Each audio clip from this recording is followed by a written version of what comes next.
Welcome to Winter Professional Learning. Officially, I suppose, this is the first of the spring professional learning, but the end of our winter series. What a lovely day it was today, too, by the way. I hope everyone else enjoyed the sunshine as much as I did. We welcome this evening Lorraine Manifold to present a most interesting session on the power of strategic feedback. Just a couple of items of housekeeping for everyone. Lorraine has put some documents up in the chat, and I know that depending on what kind of a device you use, you may not be able to see those documents, so they will be posted again at the end of the session. I will also put up the link to the evaluation for tonight's session. The evaluation has two very short questions, and when you complete those questions, then you get your participation certificate automatically gets delivered to your inbox. So I'm going to hand over now to Lorraine, who's going to introduce herself and go through her presentation, The Power of Strategic Feedback. Well, welcome everybody. If you were listening to the piano, that was Amir Farid playing The Golden Dreams. You may know him, he's from the Melbourne area. Anyway, welcome. I'm impressed that you're here. It's so beautiful outside. So thank you for taking the time out of your day to attend. I hope that you gain something by it. Just a little introduction about myself. I started off with a bachelor's of communications, and I worked in network support of all things. And then at the age of 38, I went back and got a bachelor's in music. And then I liked that so much, I did the honors. Then I liked that so much, I did a master's in vocal pedagogy. And that was before I moved to Australia. And I'm glad I did, because I hear that degree isn't offered here. I've also sung in choirs around the world. We've toured. Oh, it was amazing. I've sang in Belgium, France, Germany, Hungary, Czech Republic, India, Canada, US. And one of the choirs I sang in even performed in Carnegie Hall, which is, as you know, a once in a lifetime experience. And the most amazing thing, I think, was I sang Bach B minor Mass under Helmut Rilling. And of course, you know him, he's the Bach specialist, and he knew the entire score by heart, page numbers, bar numbers. He didn't even have the score in front of him. It's very impressive to see. Pre-COVID, I sang in a quartet. I played piano in a band, and I've been teaching singing and beginner piano for 13 years. And I'm also a certified facilitator of the Virtues Project, which you will hear a lot about tonight. And I'm currently writing a book on the science of music and a lot of tips for musicians and non-musicians. So that's just a quick little intro. So this presentation is going to be a little interactive workshop. The minute you see the little 4 bullet points, please just click on your chat and type your message into everyone. That's the way to make sure that I'll see it. If you really do want to send something to me privately, there is Lorraine Chat. I'm logged in on 2 systems with 2 names here, just because I have a whole setup. So if you really want something to get to me, do Lorraine Chat. If you send it to the other one, I won't be able to see it. So here's the outline for today. We're going to start with different types of feedback that we can give as an instrumental teacher. We're going to talk about emotional perceptions of the students and the impact on how they perceive the lessons.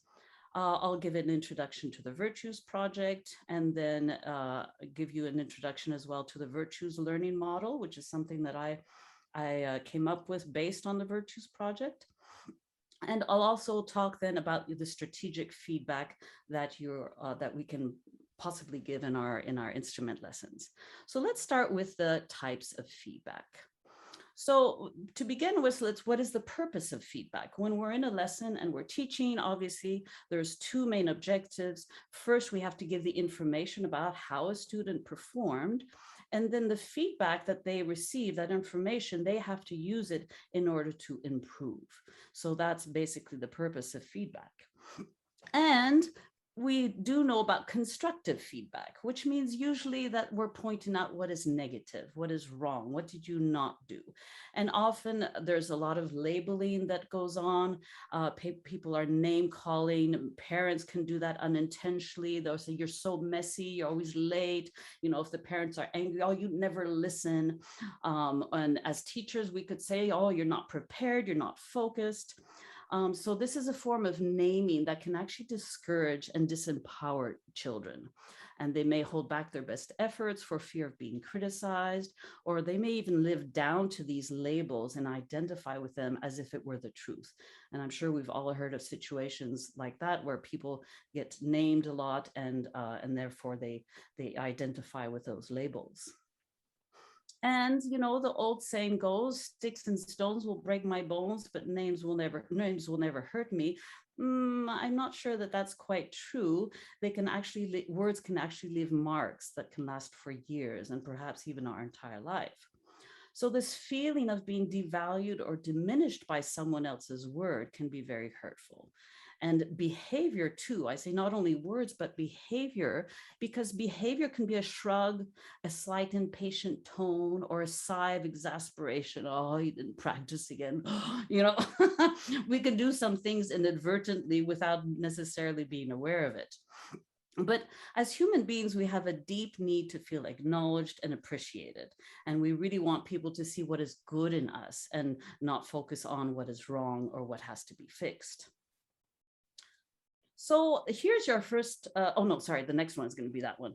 So we can, you know, if a student wants to learn how to play staccato, yes, we do have many options. I hope you're not choosing the one that's in the picture here to teach staccato, but you know, the words that we do use have a long-lasting effect, and our teaching style can have a tremendous effect on students as well. It can encourage them or completely turn them away from music. I'm sure we've all heard of, you know, children who said, oh, I didn't like music, the teacher was so mean. And you know, in the past, I think we've all grown up with teachers who were very critical or focused on what the negative things. I mean, I've certainly experienced that, and maybe some of you have as well. So here's our first interactive little session. So what we're talking now about technical feedback. So, you know, this is really technique for the instrument that you teach. As teachers, we know we're going to be repeating and repeating and repeating things over and over again. So just if you want, you know, put in the chat, what are some things that you have found that you've had to repeat a lot? And it just doesn't, you know, you just have to something that as a teacher, you have to say a lot.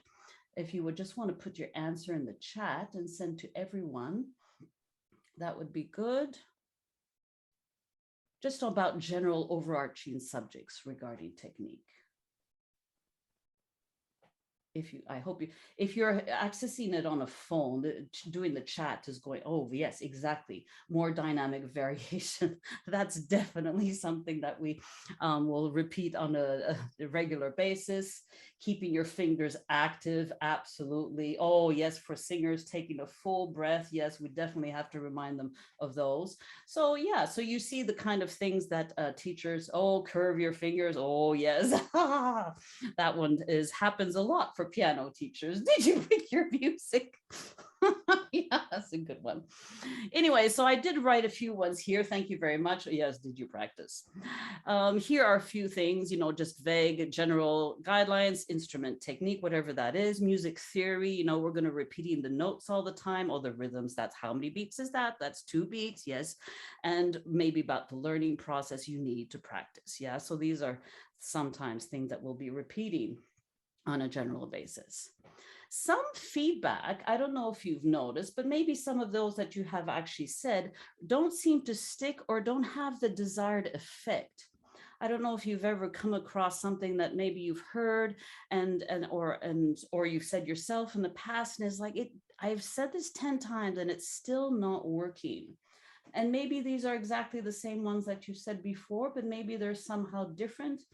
If you had any different ones, maybe put them in the chat.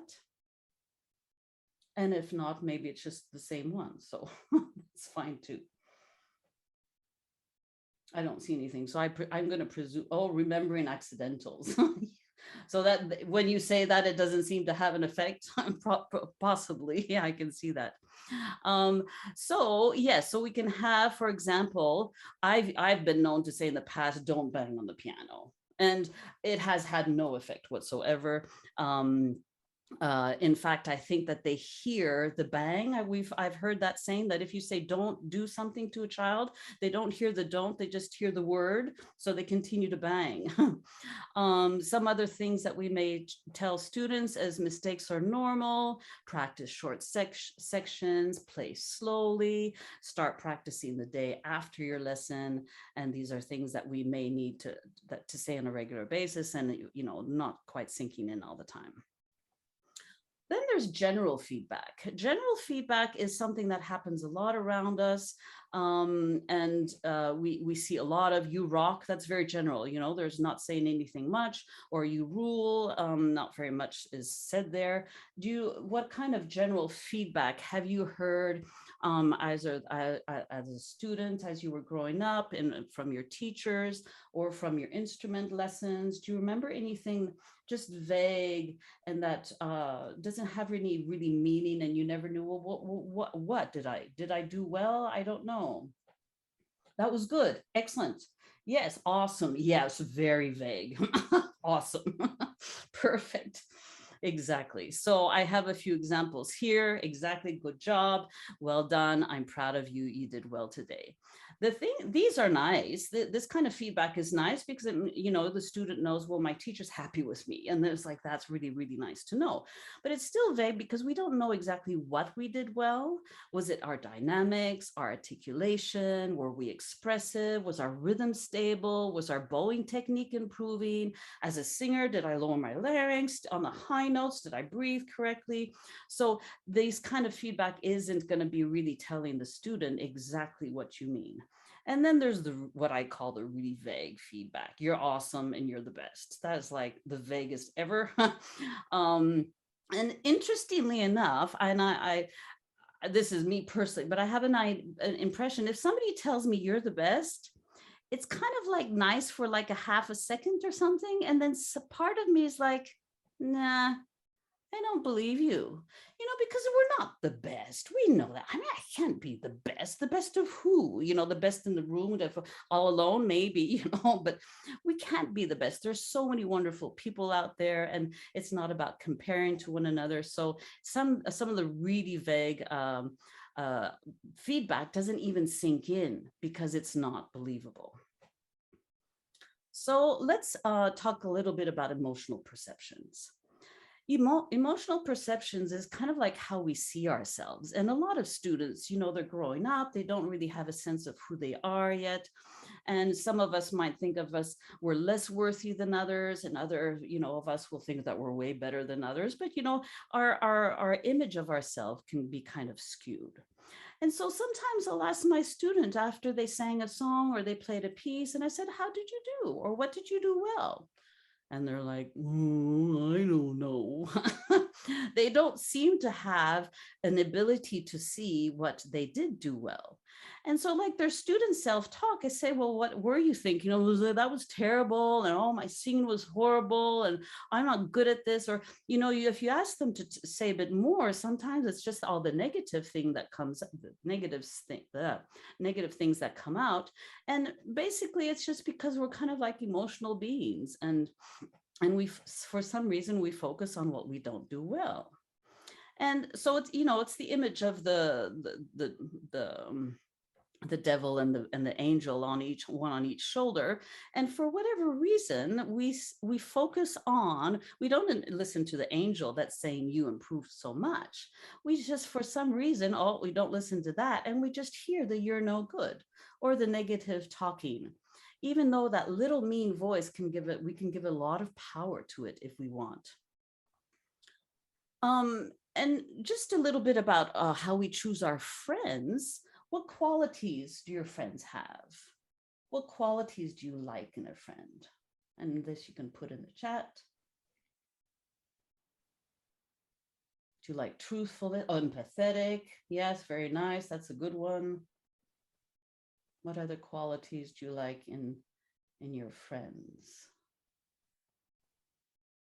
Honesty. Oh, yes. Oh, another honesty. So that's a really good one. Patience. Yes, absolutely.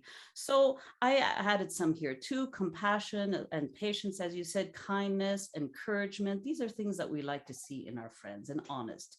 Yes. And for some reason, we give voice to this mean person. So I kind of tell my students, listen, you have, if it's a girl, I say, you have a little like a Cruella De Vil on your shoulder.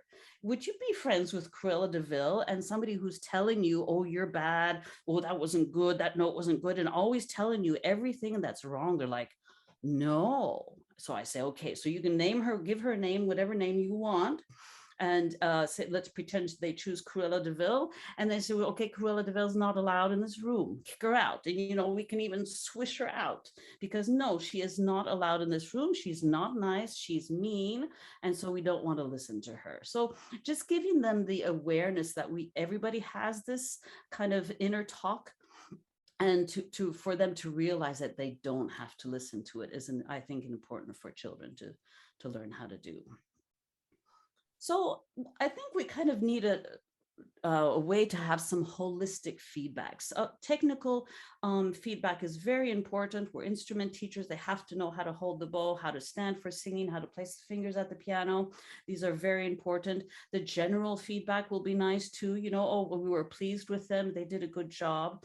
But in addition to that, I think that children do need to feel valued and appreciated. And so as teachers, I think that we need a feedback system that will provide clear and precise assessment tools so that students have a reason to believe in themselves, that they get to know their strengths, that they can work on developing their weaker areas, and it can really become well-rounded musicians. And what I learned is that there's a language that can actually help change their behavior and their feelings of self-worth. And this is the virtues language, or the qualities. You can call it whatever you like. And interestingly enough, the founders of the Virtues Project visited over 120 countries and they tried to say, is truthfulness a virtue in your country? Is generosity a virtue in your culture? And they gathered all these names of all these virtues, and it is the one universal language. It's beautiful. Every country you go to, everybody understands this language. So it's really, really powerful.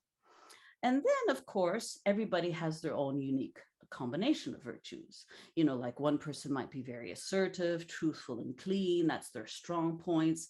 And somebody else might be very courageous and have lots of zeal and commitment. So we kind of have our combinations that are strong to us. But just like you learn how to swim by swimming, you can actually learn courage by doing courageous acts, or couraging in quotation marks. So we can begin to develop our confidence in one field and actually apply that in another field as well, because sometimes we're more confident in one area than another. But if we realize, oh no, I have lots of confidence there, I know what it feels like, we can apply it to the other area as well. Or for example, patience is a virtue that we can continually work on to strengthen. So developing our virtues is a bit like sports. We choose which sports we play. We choose the muscles we want to develop. If we go to the gym, we can also choose which virtues we want to get better at. And just like exercise, the more we do use our virtues, the stronger they become. So musicians have as well, any learning environment actually needs a lot of these virtues, but this is, we're a muse, it's music. So let's talk about music. Students have to be patient. If they're not patient with the learning process, and if every time they make a mistake, they give up, they're not going to get very far. So they really need to be patient with themselves. They'll probably need determination in order to continue, even when it's tougher and, there's lulls and it goes up and down, and determination, you have to keep going. They'll probably need self-discipline to make sure that they're practicing regularly. They'll definitely need focus just to make sure that they're paying attention to the notes, the rhythms, they're listening to the metronome. All that is a lot of focus. And of course, excellence and confidence are going to be very important as well. So as musicians, as human beings, we need to make sure that we're developing these qualities. So let's introduce the Virtues Project. The Virtues Project was founded 33 years ago in Canada. And the premise is that people are created with all the virtues in potential, like a seed. So we're not necessarily a blank slate, but we all have these seeds with potential. And a seed contains with it everything that the plant needs to grow and bear fruit. So just as this small seed with the right conditions for nourishment, it has a good amount of water, it has a good amount of sun, it'll grow into a beautiful plant, so will a person, given the right emotional, physical, and intellectual encouragement and understanding, will grow into a person that has really developed their qualities and the qualities of character, which are also called virtues. So the Virtues Project is found in more than 135 countries. It is used in companies. It is used in governments. It is used in entire schools. There's a school in Toowoomba that uses the Virtues Project, and they have Virtues of the Week, which are posted on the bulletin board, and students have to journal about the Virtues of the Week. There was even an entire village that embraced the language of the virtues, and they trained to restructure their culture, the culture of their administration and their personal relationships. So it's spread very, very far in the last 30 years. Even the United Nations found that it was a model global program for all cultures. And again, it's because it uses this universal language that everybody knows. So the Virtues Project itself does have 5 strategies. And the introduction to the Virtues Project actually takes quite a while. It's a 2-day workshop. When it's in person, online, it's different. But today, just for time, we're going to only talk about speaking the language of the virtues. And we're going to use it to acknowledge virtues and as well to guide and awaken the students to certain virtues. So as an example of virtues acknowledgements, this is really how to build the self-esteem and encourage the virtues as you see them. And this is really to avoid labeling and the blame that we were talking about at the beginning. And basically, if you fill a home, a school, or an office with words like lazy, stupid, and bad, that's the behavior which follows. But if you use words such as courage, helpfulness, and flexibility, we're actually empowering those behaviors, whether in a child, in an employee, or a friend. So we can replace any kind of shaming or blaming with calling each other to these virtues.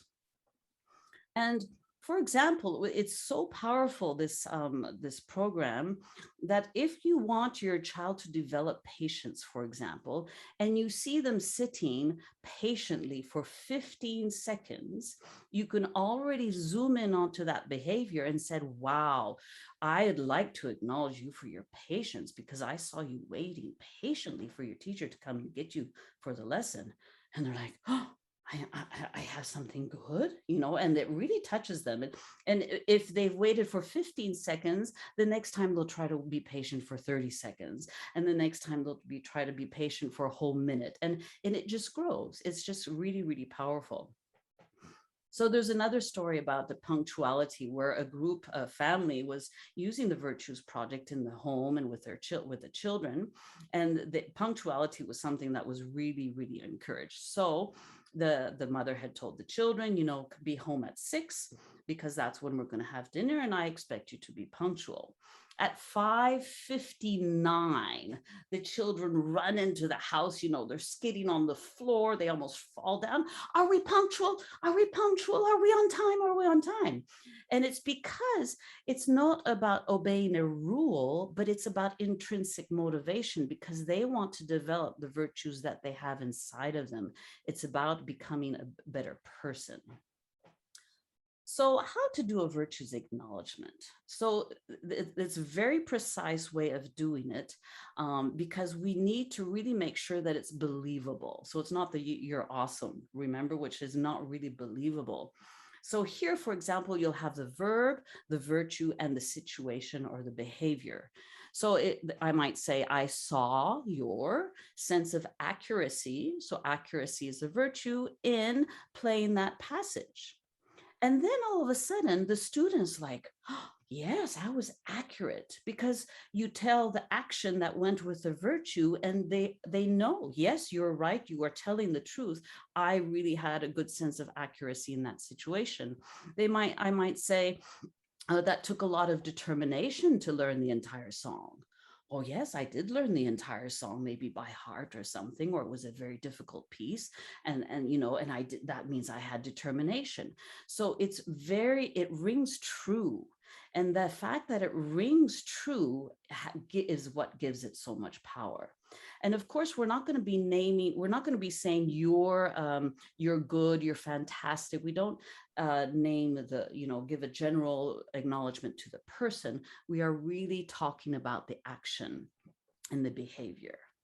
So, for example, I had a student, she always cried when she made mistakes, just every single time. And I would reason with her. I was like, well, mistakes are normal. You can't progress without mistakes, and nothing worked. Then I did the introduction to the virtues project, and where they say always find the virtue in the behavior. So next time, she made a mistake, and I thought, oh, you were very attentive. I am very impressed because you noticed that your notes were not correct. And that makes you very attentive. And that's a really good thing for a musician. She looked at me, she said, what? I did something good? And actually, when you think of it, I'm sure we've all had students, that they make mistakes and they have no idea. So the fact that she did know really was good. She was listening and she knew the way her song was supposed to be. So it really was a virtue. I also had another student who I had taught her different vocal techniques. So noble posture, open throat, open body. And we were trying to combine all of them. And it wasn't working because it was technical. It's like, oh, then I said, well, could you sing with more confidence? And all of a sudden she stood in this confident pose, and, everything was nice and open, and her spine was tall, and it all came together. It was really quite interesting. So let's look about the virtues learning model. And this is something that I came up with, and I think it's really important. So we all have knowledge. We start with knowledge. We know that a minimum is 2 beats. We know that the line notes of the bass clef are gooey bugs drive Ferraris around. That's one the students gave me. I thought that was excellent. We might know that this passage requires a diminuendo. And we also have skill. We have the skill. We know how to play the notes on the violin for them to be in tune. We know how to get a move around the piano. We know which notes there are. So these are the technical skills. And yet sometimes these two things are not enough. And that's what we've come across as music teachers. These two things do not seem to be enough. They'll make a mistake. They're lacking something. So I found that the virtues is something that we can add to this group in order to help them become better students. And so this is what I give them. And this is something that has actually been uploaded at the beginning of the chat. If depending on what device you're on, you can see it and you can download it. So I've chosen some virtues here. And there's about 300 virtues in the world, apparently. And, some of them are like truthfulness and honesty, which are kind of the same thing. But the Virtues Project found 300 virtues. So I found my shorter list of virtues, and I didn't include cleanliness because cleanliness isn't something that I need specifically in my environment, because they just come to my studio and they leave. So there's no need for cleanliness. But for a music teacher who teaches classroom music and they want, the students to clean up after themselves, cleanliness could be added to this list. So every teacher might have a different list and just adapt it to their own needs. So then they have this picture on the left which is the seeds of the virtues, right? We talked about the seeds. Everybody has all these virtues, and I tell the students, you have all these virtues within you. They're all seeds and you can develop them. And it's just by watering your tree that, you develop your virtues. And they really understand this. It's, it becomes quite clear. So we all have strength virtues. Yeah, this cat, very strong patience, waiting for that mouse to come out, very strong in patience. And, somebody else might be very happy. Somebody else might be very patient. Somebody else might be very calm. And we have a combination of strength virtues. We also have developing virtues. Yeah, some that we're not so good at. Oh, I'm not so good at patience, or I need to be more compassionate. So there's always virtues that we can develop. This one is not really a virtue, but I thought it was so cute. I had to put it in. It's about forgetfulness. And I don't know if anybody's on the phone, but I'll read it. It says, the first thing I want you to do is forget everything you know about texting, because she has her two thumbs, as if she were texting at the piano. I'm sure you've seen this meme, but anyway, it's not a virtue, forgetfulness. The second thing we can do with the virtues is guiding. So the first time was acknowledging something you see. Now we're going to be guiding. We're going to invite the positive behavior, and basically we're going to turn a stumbling block into stepping stones. So when we use the virtues to guide, it's the same kind of thing. We have the verb, the virtue, and the situation or the behavior. But then we're going to invite. So I invite you to use your sense of accuracy when playing that passage. Or you will need a lot of determination to learn the entire song. Or I expect you to be punctual. So you see, these are verbs that are slightly different to the acknowledgement because they're inviting to be that way. And children respond very well to this kind of guidance. So for example, I had a student, she knew, the rhythm that I have my students clap rhythms, away from an instrument. It's very helpful, as you know, and say the rhythm is ta, ti, ti, ta, ta, za, ta. So she knows the rhythms, and and she can clap. Here the technical skill is quite simple. It's just being able to clap. And yet she goes through the whole line, which is maybe just 4 or 5 bars or 6, and she makes mistakes. And so then I say, well, very, very good try. What? And then we go to my little list that has, the trees and the list of virtues. And I said, is there anything that we could add? Because it's always adding, right? So then they think, oh, it was okay, but I'm just going to add something. And so is there anything that we could add to make this better? And they look at the list and they know. It's amazing. They always find one. And so, for example, this one would say focus. And I said, well, where is your focus? And they point to one of the medium-sized trees, or even like the little sapling. They know, oh, I wasn't focused at all. And then it's like, well, where do you need your focus to be? And she said, and they'll point, to the big fluffy tree, or even the one with the fruit. And I said, okay, so let's try with your focus in the big tree. And then she claps the whole line of rhythms, and she gets it 100% accurately. And it's so empowering because this means that it's not about their ability. Children will think, I'm not able to clap a rhythm. I didn't do it right. I am not able. This makes it a choice. I can make sure that they know you do know the rhythms. You can do this. You just need to add your focus. And so it really takes away from their sense of inability. It empowers them tremendously. So coming back to the student who's banging on the piano, well, after I took the virtues training, I was like, oh, could you please be gentle on the piano?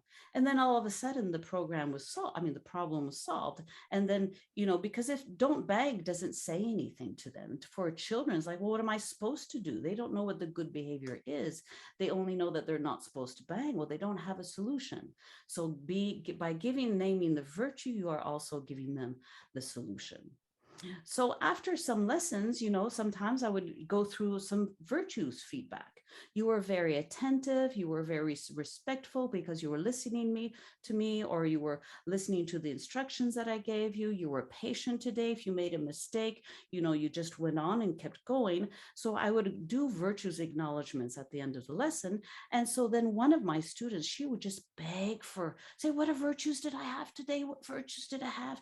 Because they feel acknowledged and valued when you give them these positive recognitions of things that they have inside of them.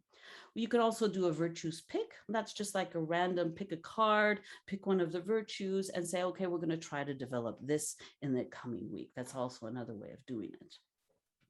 And I do have to do a little parentheses in these virtues, because I find that, with all the technology today, focus is one of the virtues that seems to have gone out the window. I'm sure you have all noticed this, because, they watch 3-second TikTok movies and things like that. So there's this, very obsession with things that are short.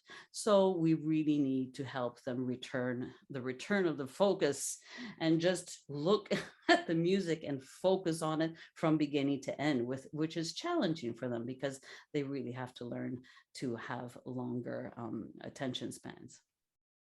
So let's get to the strategic feedback. So we can use virtuous acknowledgements, and as we showed, and let's do a quick practice. Now, I remember when I first did the virtues introduction workshop when I was attending, and they were to give us this practice. I was like, oh, I don't know, but that's fine. So if it's new language to you, that's fine. But let's just try anyway. I will give you the list so you can see some examples. So for example, this little girl, she's playing one note at the piano. What virtues is she displaying? And here's the list to give you my little list, which isn't comprehensive by any means. So you may find things that are not on that list. But what do you think she's displaying? Yes, she's engaged. Absolutely. Yes. Anything else? She's willing. Oh, yes, because she's willing to explore at the piano. Yes. She doesn't look upset. She's calm. Yes, exactly. Anything else? Courageous. Yes. Observant. I like it. Very, very nice. You guys are good. Yeah, very nice. So these are some that I came up with. She looks creative to me, maybe curious. What sound is that going to be making? She looks engaged, as somebody said, maybe appreciative. Oh, I like this sound. Or maybe she tried to play it with a deliberate, soft or deliberate loud or something like that. What about this little boy? What virtues do you find that he is displaying? And here again is a list, if it can be of any help. Focus. Yes, very, very focused. Exactly. Yes, determination. Ooh, probably maybe persistent as well. Absolutely. Yes, purposeful. Ooh, you guys are really good. Deliberate. Ooh, I like it. Yeah, so these are ones that I have found too, very similar to what you found. Focused, attentive, maybe concentrative is similar to focused, calm, as somebody said. Maybe he's obedient. Maybe his parents told him, oh, you have to go practice. And maybe he's like, okay, I'll go practice. And maybe he's very studious. He's like, I'm really going to learn this. Yeah, so he's displaying those virtues. So you get the gist. What virtues is this young girl displaying?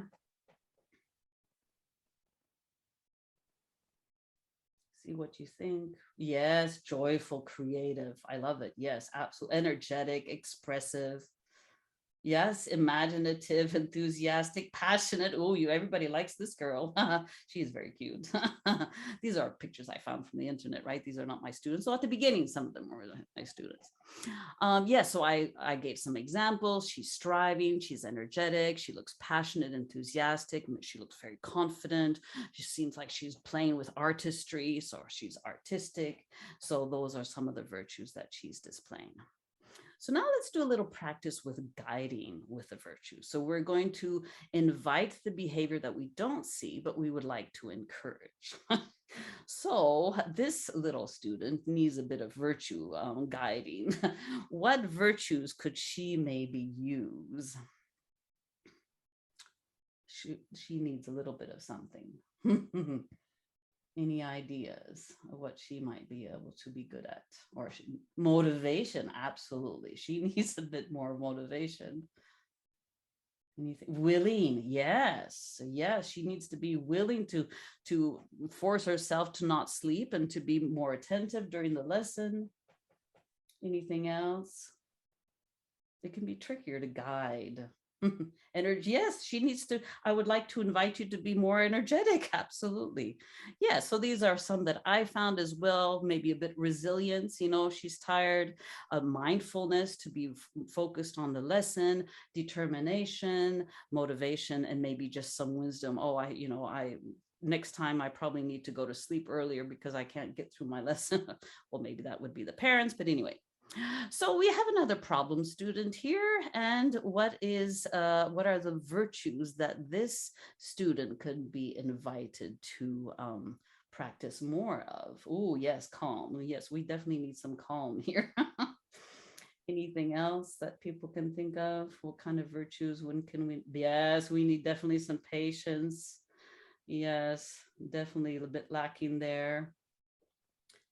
Any other? Yes, care. Very good. Respectful and care of the instrument. Yes, exactly. So these are again some of that I wrote. And patience. Maybe they're very upset. Respect for their instrument. Responsibility for an instrument that's been given to them, and consideration. So yes, we can invite them to have more of these virtues.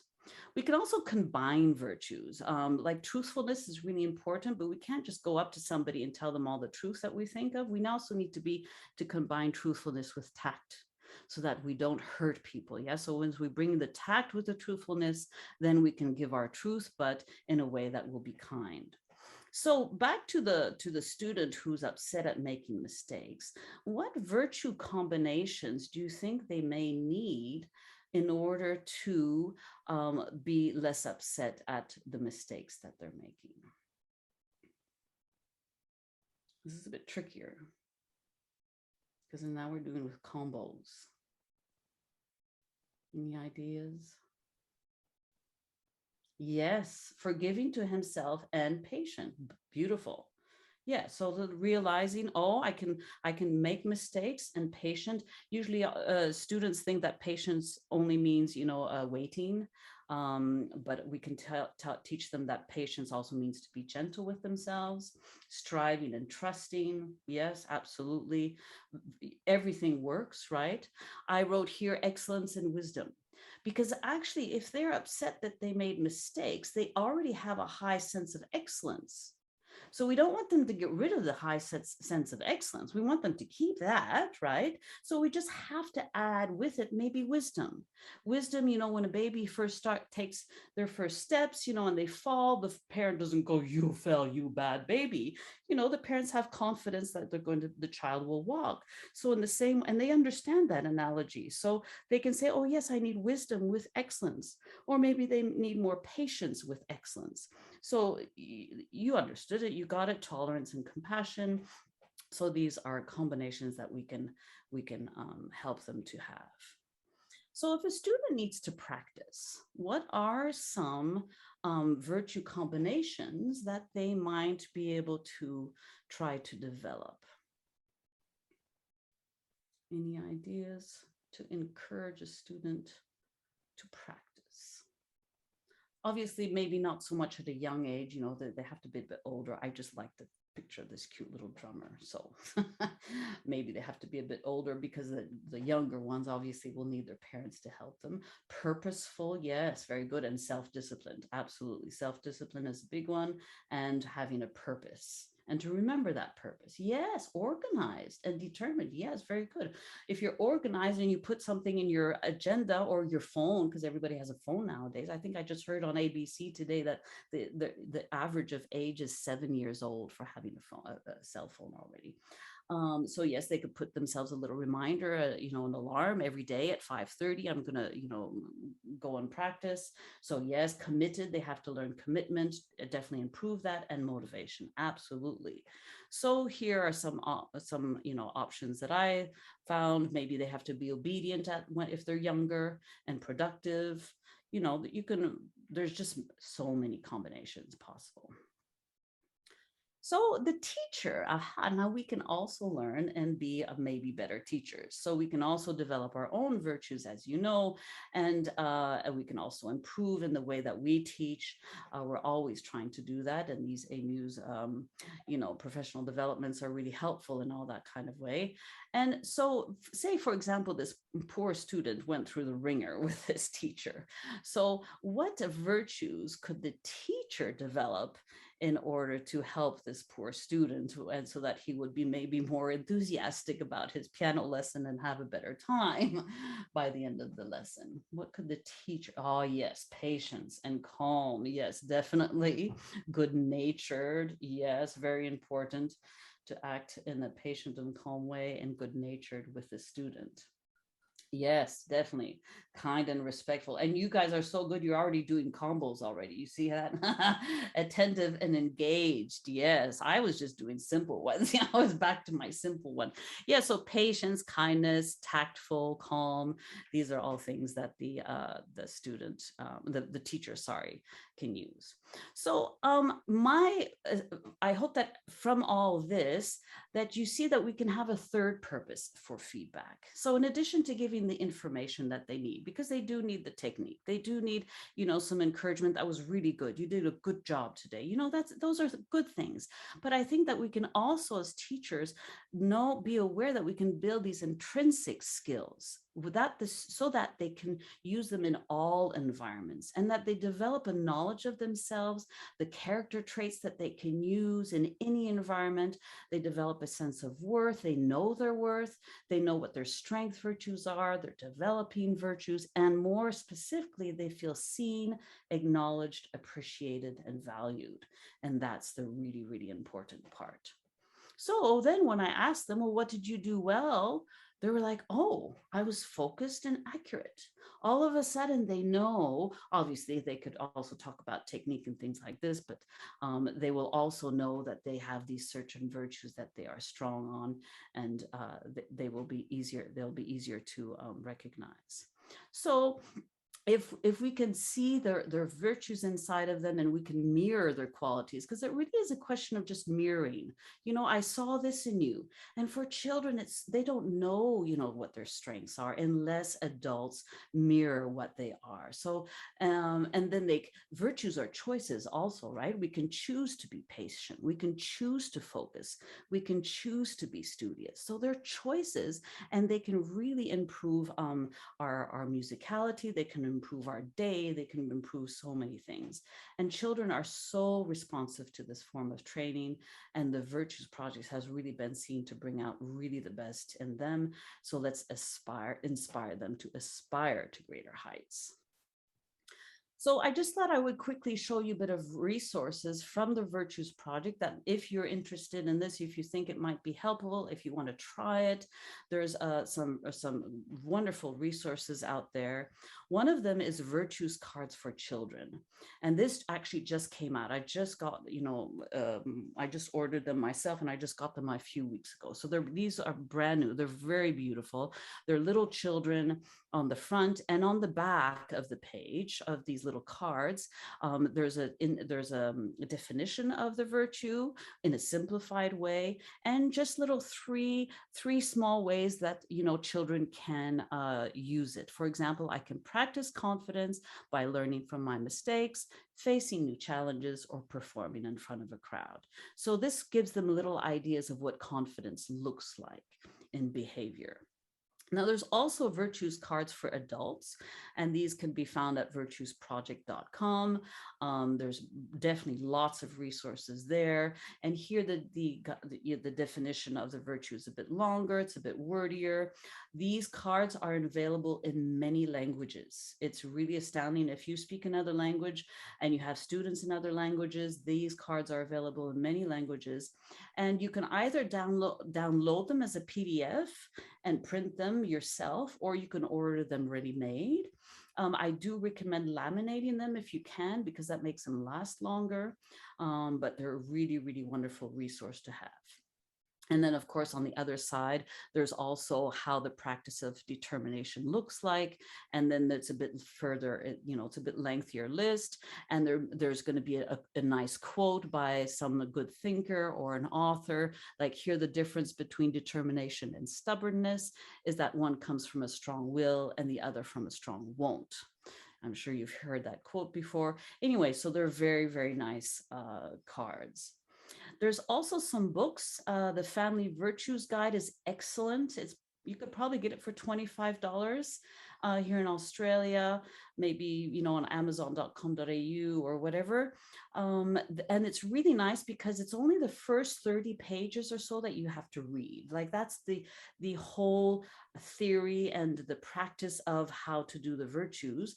And then the rest of the book, it's kind of thick, it has 52 virtues described. And for each virtue, it has about 4 pages of information about the virtue, what the virtue looks like, examples for children on, what they could do to progress, to progress with that virtue. So it's really, really nice family thing to have. If you want to spend a bit more money, there is the educator's guide, and that is a bit more meaty, and it's really for like teachers and principals of schools and things like that. And of course, there's an app. And the app is available for both Mac and Android. It's easy. You can even shake it, and then you get a random virtues pick. So something will pop up. And it's actually a very, very nice exercise to do in a family if you have children, or in a music lesson and a music class. You can do a random virtues pick and talk a little bit about it. What is this virtue, and how do we apply it, and who has this virtue as a strong virtue?